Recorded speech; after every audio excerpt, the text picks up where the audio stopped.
Ahoj, dobrý večer, já vás tady vítám u dalšího nepravidelného povídání Věda před spaním a tentokrát se vracíme k seriálu přednášek, který vlastně by vám měli dát nějaký základy planetárního vulkanismu. No a jelikož už jste určitě viděli první a druhý díl, v prvním dílu jsme si popisovali obecně, co to je sopečná činnost, proč k ní dochází, co se může dít, když se nám dostává magma, proč magma vzniká a podobně. V druhém dílu jsme pak si povídali o tom, jak vypadají sopky na Zemi, respektive jaký různý druhy sopek máme. No a teď máme konečně třetí díl, kdy už opustíme naší rodnou hroudu a podíváme se konečně do dála v sluneční soustavy. Konkrétně se dneska podíváme na Merkur. V rámci tadyhletoho seriálu a pak bych vám chtěl ještě ukázat vulkanismus Venuše vás čeká, vulkanismus Marsu, pak možná se zaskočíme krátce na Ceres, jak je možné se podíváme na Ceres, protože pak uděláme taky jedno povídání o kryovulkanismu, kam tohleto těleso schováme. Až budeme povídat o kryovulkanismu, tak se podíváme k Jupiteru, k Saturnu a k Uranu, možná krátce zamíříme i k Plutu. No a potom nás samozřejmě ještě čeká taky vulkanismus na měsíci Io, takže máte se na co těšit a jestli tyhle ty nekonečné povídání dokoukáte, tak byste měli mít fakt jako základní přehled toho, co se stran sopečné činnosti ve sluneční soustavě děje. Tak, pojďme to ale nezdržovat a pojďme se podívat na Merkur. Merkur je planeta, která je nejblíž ke Slunci. Co je tady podstatný, tak tady máte nějaký základní charakteristiky, kdyby náhodou jste si nechtěli pročítat Wikipedii, odkud samozřejmě, že tyhle ty údaje jsou všechny poctivě nakradený. Má Merkur výrazně eliptickou oběžnou dráhu, jak můžete vidět, prostě platí to, že v jeden moment je mnohem blíže ke Slunci než v druhý moment. Průměr planety je necelých 5000 km, to znamená, že dosahuje přibližně 40% velikosti Země. Co je zajímavý, tak má přesto ale střední hustotu větší než má Země a ke konci tadyhletoho povídání si vysvětlíme, proč si myslíme, že to tak je. Gravitace na rovníku je přibližně třetinová, to znamená, že má vlastně víceméně nemlich stejnou gravitaci jako má Mars. Akorát, když pak budeme se bavit o vulkanismu na Marsu a na Merkuru, tak ano, gravitace bude podobná, ale myslete na to, že Mars má atmosféru, ona je velice slabá, ale má ji, kdežto jí Merkur nemá. Jo? Merkur je v podstatě tělesem bez atmosféry. Můžete si současně všimnout z toho, že jelikož Merkur obíhá velice blízko Slunci, tak samozřejmě musí strašně makat, jeden oběh mu zabere 88 dní, ale přestože obíhá okolo Slunce takovýmhle fofrem, tak se otáčí poměrně pomalu, dochází k tomu, že se stihne otočit 3krát během jednoho oběhu. Kdybyste tak stáli na povrchu Merkuru, tak prostě den a noc budou docela dlouhatánský. Průzkum Merkuru dlouho fakt představoval problém. Zatímco o Marsu nebo o Venuši jsme něco málo věděli i díky pozemským pozorováním, tak u pozorování Merkuru to nebylo tak úplně snadné, a to z toho důvodu, že Merkur je vlastně téměř neustále velice blízko ke Slunci a proto se s pomocí hvězdářských dalekohledů velice špatně pozoruje. Proto bylo potřeba k němu vyslat nějakou sondu, která by se podívala, jak tohleto těleso zblízka vypadá. Jenomže vyslat těleso k Merkuru není zase taková sranda, jak by to mohlo vypadat. A to z toho důvodu, že jelikož Merkur leží blízko u Slunce, tak leží poměrně hluboko v gravitační studni téhletý hvězdy. A v ten moment to vyžaduje enormní nároky na konstrukce sond, protože prostě není úplně snadný vzít sondu a upíchnout jí na oběžnou dráhu okolo Merkuru a tam ji pak dlouhodobě udržet. A to z toho důvodu, že na to prostě potřebujete jako spoustu paliva, když to chcete udělat. Tak. Kosmický věk. První sonda, která k Merkuru úspěšně doletěla, tak byla americká sonda Mariner 10. Ta dokázala udělat během 2 let 3 průlety, během kterých pořídila přibližně přes 2800 fotografií. To bylo samozřejmě super, protože v ten moment my jsme mohli konečně začít lépe zkoumat tohleto těleso a začít chápat, jak vypadá, co se s ním dělo, jak vzniklo a jak se vyvíjelo a podobně. Nicméně, co je podstatný říct, že jsme měli trochu smůlu, protože všechny tyhle 3 průlety, který Mariner 10 udělal, tak vždycky viděli tu samou stranu. Takže nám se vlastně podařilo zmapovat pouhých 40 až 45% povrchu tadyhle toho tělesa. To znamená, že když vlastně v těch 70. letech a později v 80. a 90. letech začali vymýšlet nějaký teorie, jak by mohl Merkur vlastně, jako co se s ním dělo, jak se může vyvíjet a mohl se vyvíjet a podobně, tak vždycky to naráželo na to, že my jsme vlastně nevěděli, jestli to, co známe z povrchu, jestli to je to reprezentativní a jestli se nemůže stát, že na druhý polokouli Merkur vypadá úplně jinak. Jo? Takže tohle to byla jako docela slabina toho, co nám Mariner 10 jako takovej byl schopný poskytnout. Nicméně této sondě se podařilo objevit, že okolo Merkuru se nachází velice tenká atmosféra tvořená heliem. Jo, jenom to říkám proto, že ano, Merkur má okolo sebe jako strašně slabonkej závoj, ale pro ty procesy, které se odehrávají na jeho povrchu, jako když vám bouchne sopka, tak můžeme říkat, že atmosféru nemá, protože to nehraje vlastně jako vůbec žádný vliv, nebo naprosto minimální. První fotografie nám ukázaly, že Merkur jako takový je vlastně extrémně podobný pozemskému měsíci. Jo, bylo vidět, že jeho povrch je velice silně rozryt impaktními krátery, což můžete vidět tady na tom složeném snímku, který je tady. Ukazovalo to, že samozřejmě musí být tedy povrch velice starý. Současně to, že tam byly impaktní krátery, tak si vědci a vědkyně všimli, že jsou ty krátery lehce větší než v případě měsíce, a to z toho důvodu, že prostě srážky probíhají za větších rychlostí, protože když něco napálí do Merkuru, tak to znamená, že to vlastně už bylo hluboko v gravitační studni Slunce, letělo to fakt pořádnou rychlostí. Když vám nějaký materiál nebo nějaký těleso dopadlo na povrch Merkuru a vyvrhl do okolí ten materiál, tomu se říká ejekta, v češtině podle mě neexistuje lepší slovo, stále se používá proto tenhle ten divný anglický název, tak když tenhle ten materiál byl vyvržen, tak samozřejmě na Merkuru nedoletěl tak daleko jako v případě měsíce, a to z toho důvodu, že jste na tělese, který má mnohem větší gravitaci, že jo. Merkur přibližně třetinová ve srovnání se Zemí, měsíc má mnohem slabší. Co ale bylo z těch prvních fotografií jasně vidět, tak tady byla prostě absence velkých sopek, a nebo třeba něčeho, co známe třeba z Marsu, jako Olympus Mons, obrovská sopečná provincie, jako Tarsis, tady prostě nic takového vidět nebylo. Čeho si ale lidi hnedka všimli, bylo to, že se na povrchu Merkuru nachází řada tektonických poruch.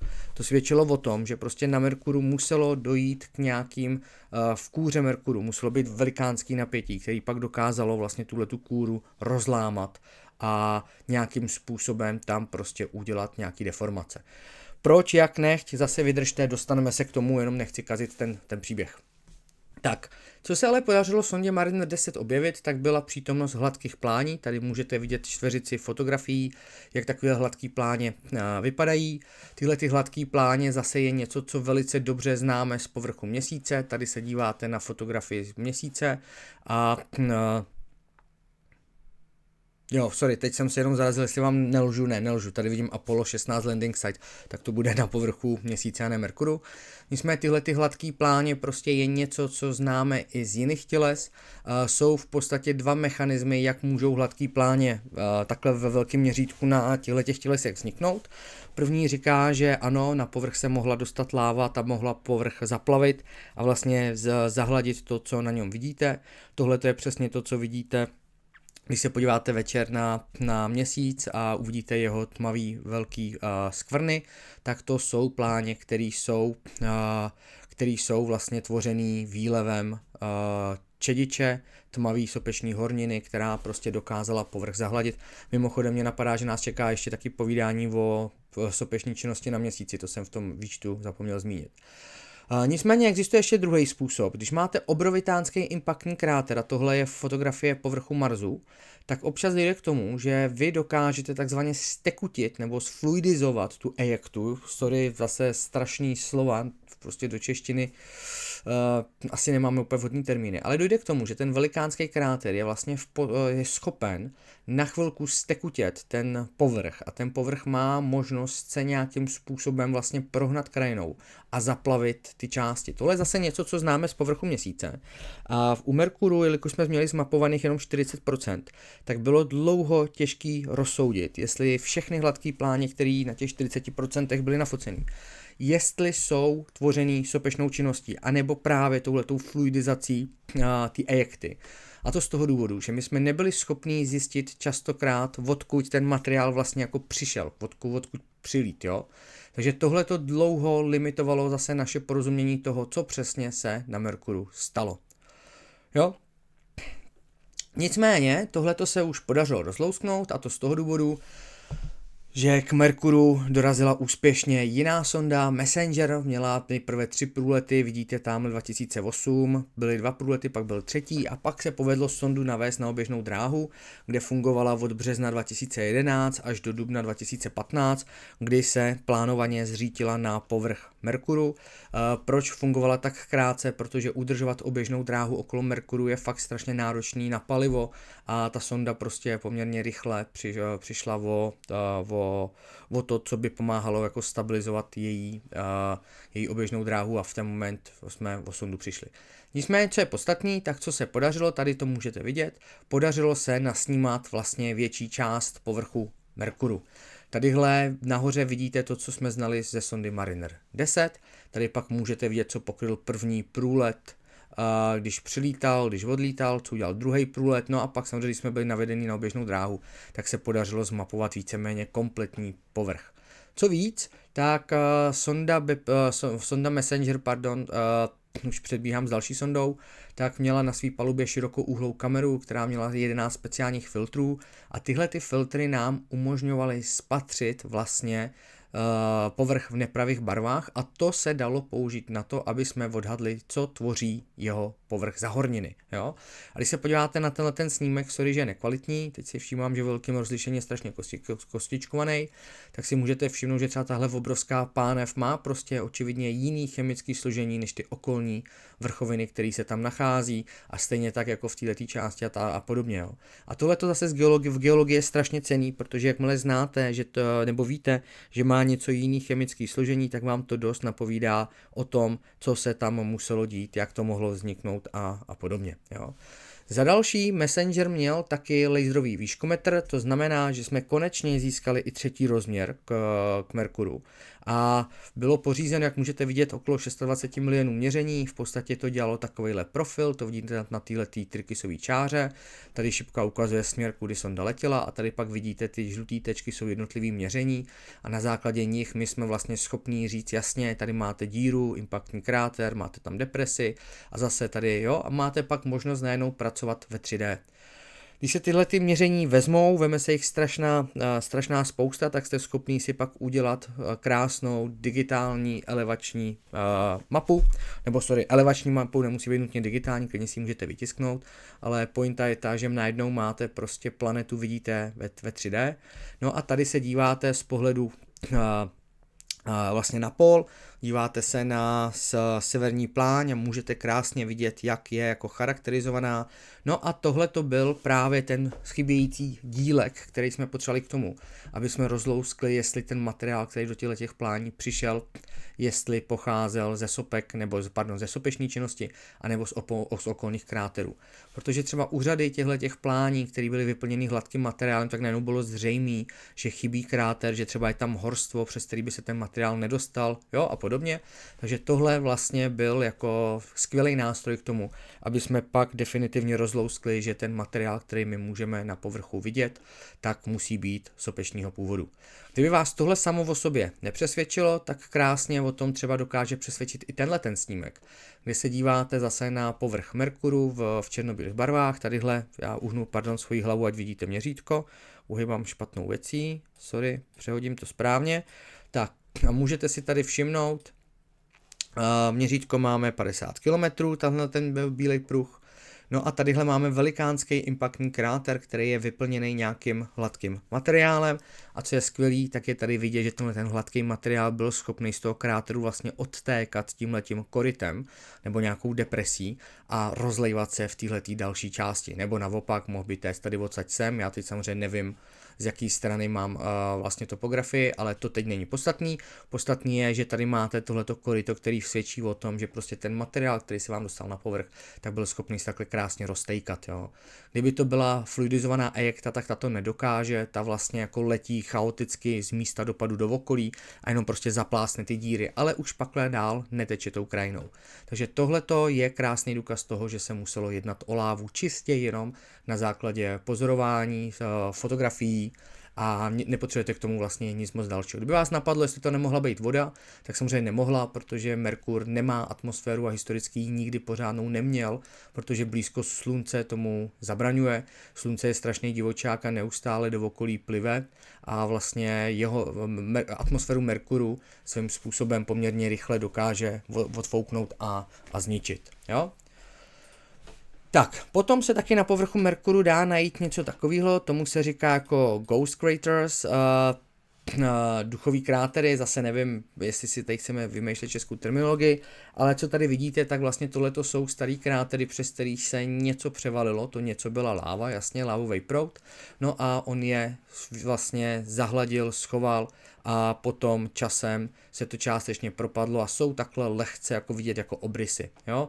Takže tohleto, když někde na povrchu nějakého tělesa zase najdete, uvidíme to ještě asi na Marsu, můžeme to vidět i na Měsíci, jestli to nezapomenu do těch budoucích prezentací dát. No a tyhle ty útvary jsou jako krásná ukázka toho, že vám vždycky po povrchu něco teklo a nejčastěji to byla láva. Tadyhle pak máme globální mapku, zase koukám, že se musím uhnout, určitě jsem to nevymyslel dobře. Tahle ta globální mapka vám ukazuje, kde se dneska nachází, nebo kde víme, že se dneska nachází hladký pláně. Můžete si všimnout, že oni se nejsou rozložený zase úplně všude, jako v případě Měsíce, nebo je to podobné jako v případě Měsíce.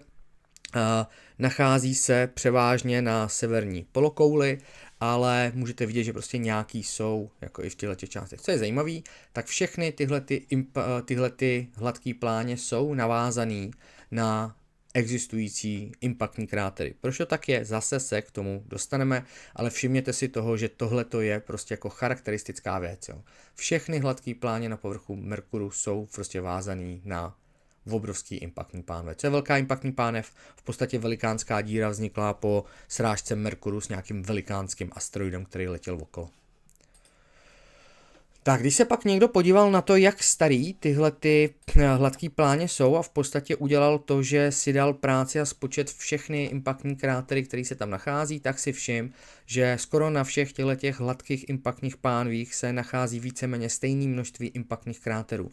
Jak si to představit, máte prostě lávu, která vyplnila tu impaktní pánev, ona utuhla a pak do ní padají prostě další asteroidy, dělají další dírky, další krátery, no a víceméně všude vychází stejné množství. To znamená, že všechny tyhle ty hladký pláně mají víceméně stejný stáří, který je přibližně 3,7 miliardy let. To znamená, že vlastně většina z hladkých plání na Merkuru byly vyplněný lávou v téhletý době. Jo?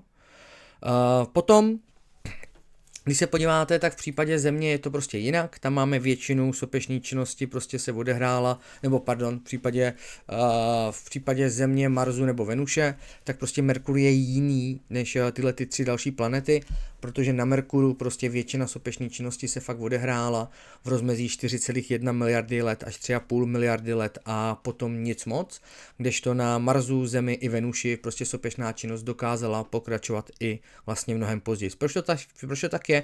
Zase za chvilku se k tomu dostaneme. Dají se najít i menší sopky než jenom v obrovský hladký pláně. Tohle je jedna z možných štítových sopek, která na povrchu Merkuru byla navržena, že by mohla existovat.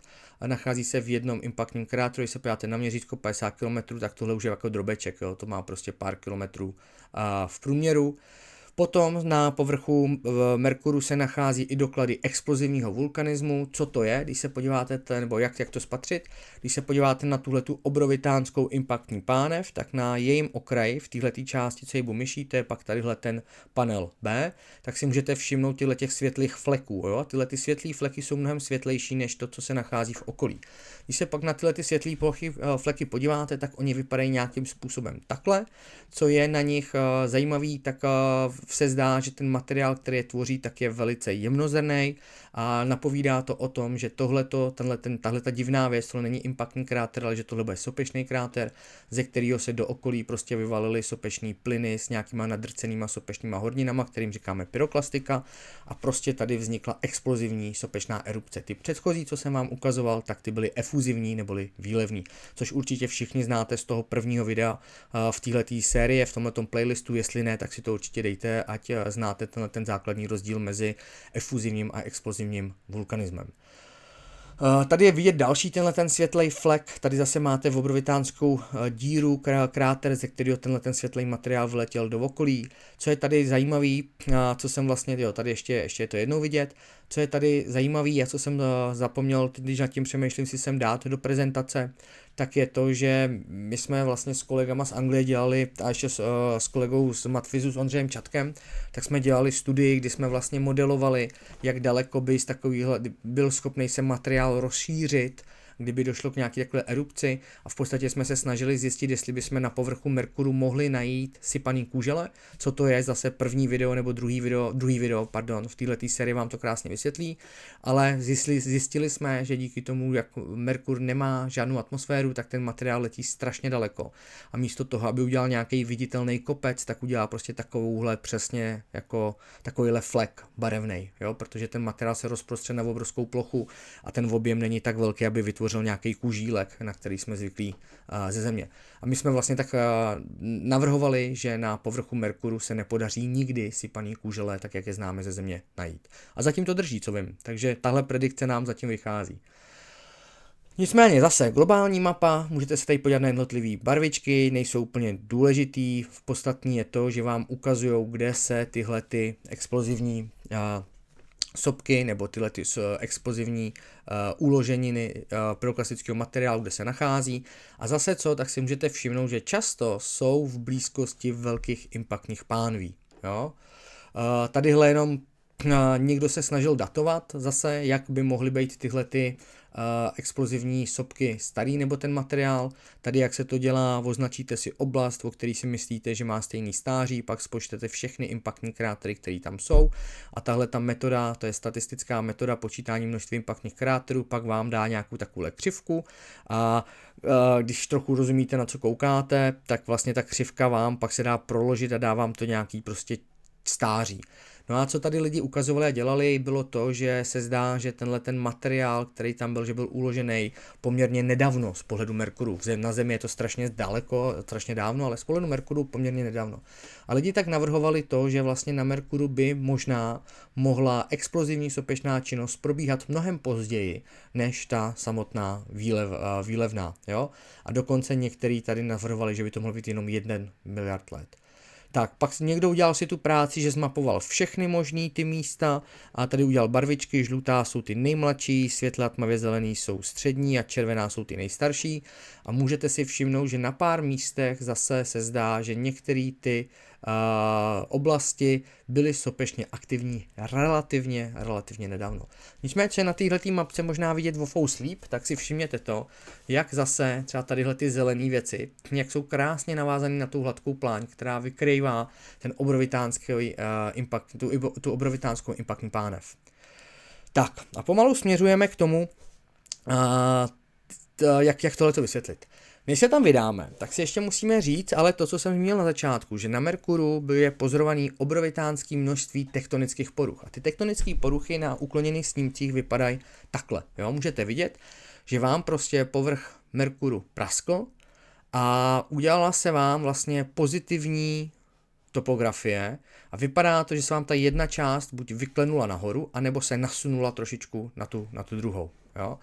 Když se pak podíváte po Merkuru, jak můžete podobných oblastí najít spoustu, co vám ukazují tyhle ty barevné čárky, to jsou topografické profily, na kterých můžete vidět, že vám nelžu, že skutečně ta topografie je prostě jakože ta oblast, ta vyvrácená je prostě vyvýšená. No a k čemu tohleto vede? Tak tohleto vede k poznání toho, že Merkur jako planeta se vlastně zmenšuje. Nebo se zmenšovala, ona se stále ještě bude trošičku zmenšovat, ale na začátku se zmenšovala rychleji než teď.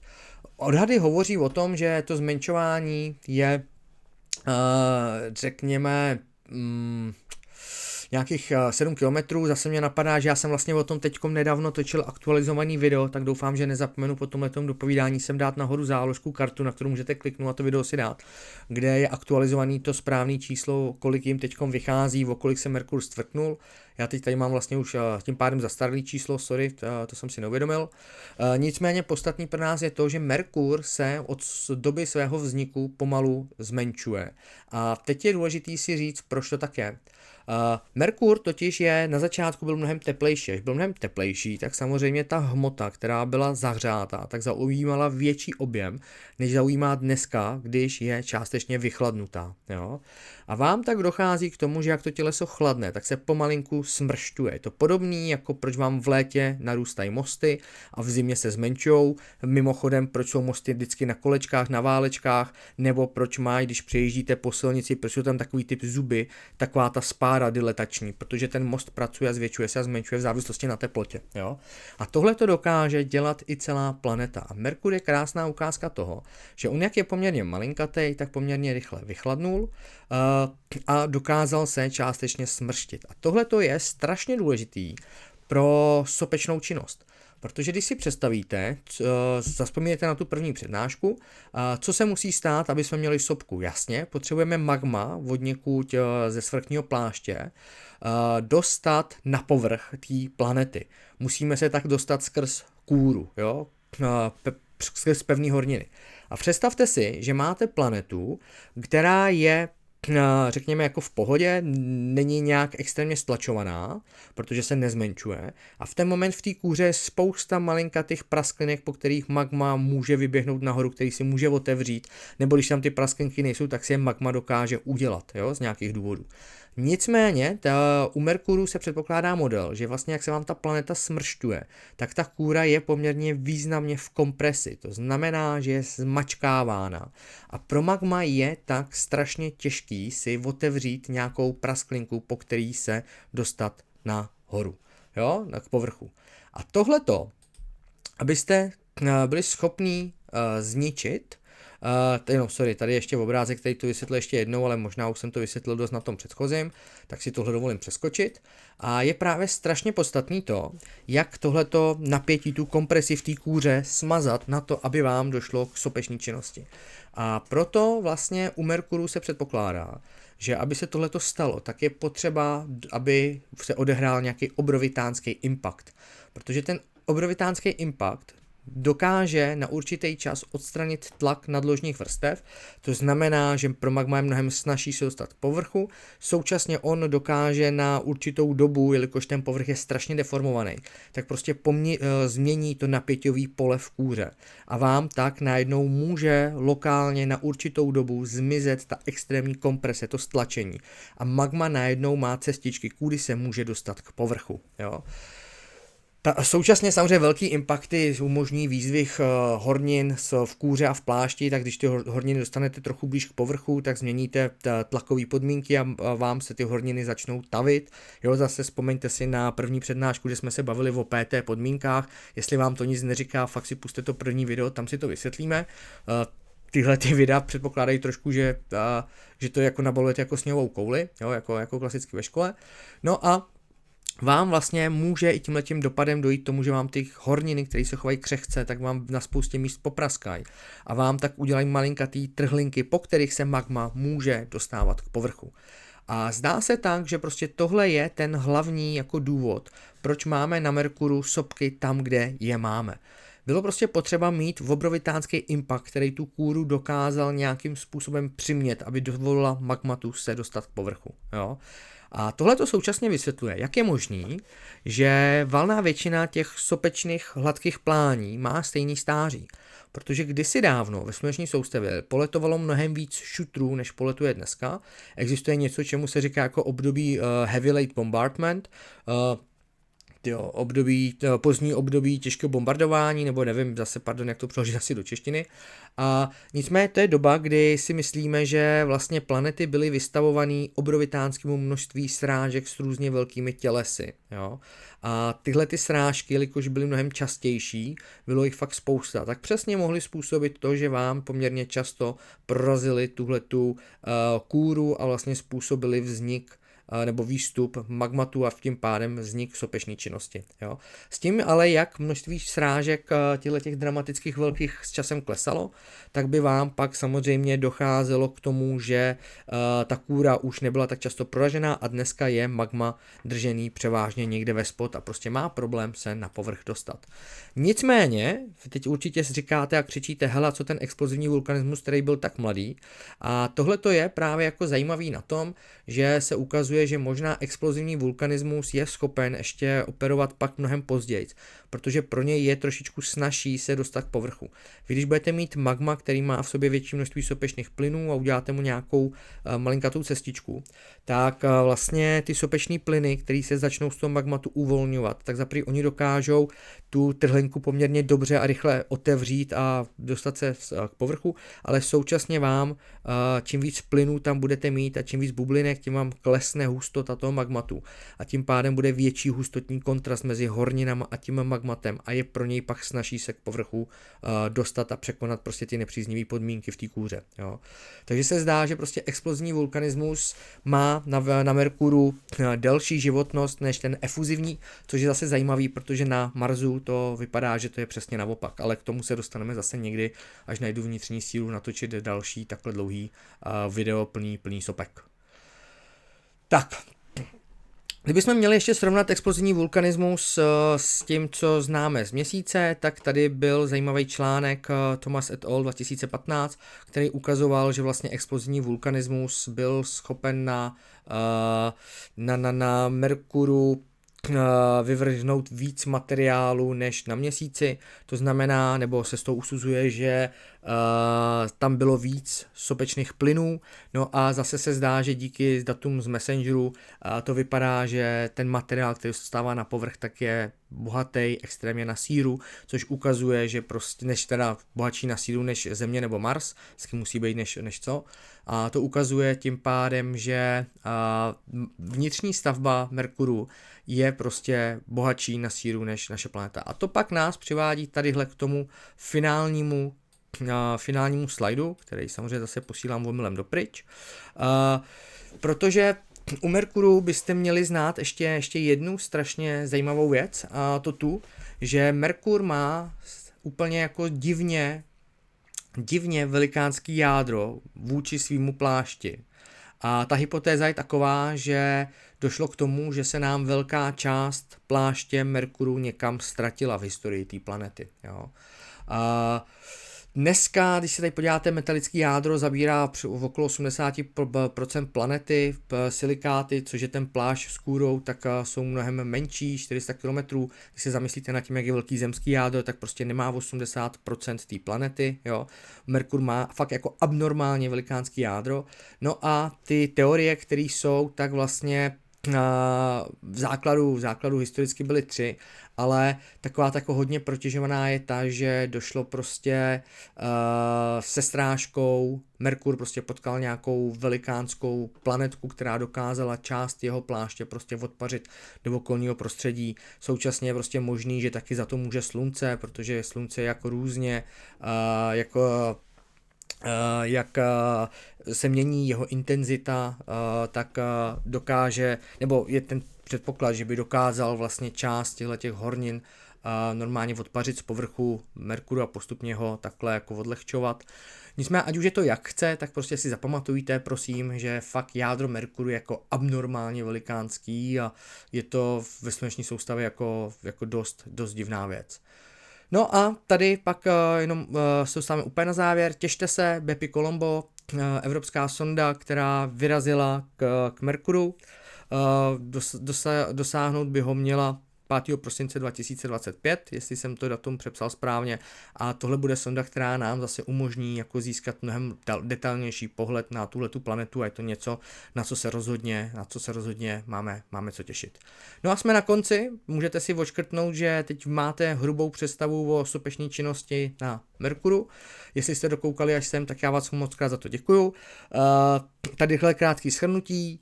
Máme sopky na Merkuru, máme tam výlevný i explozivní vulkanismus, podstatně si pamatovat to, že je tady ten vulkanismus extrémně navázán na obrovský impaktní pánve. Proč? Protože musíte nějak smazat tu kompresi té kůry, musíte prostě uvolnit to místo, aby se to magma mohlo k povrchu nějakým způsobem dostat. Jo?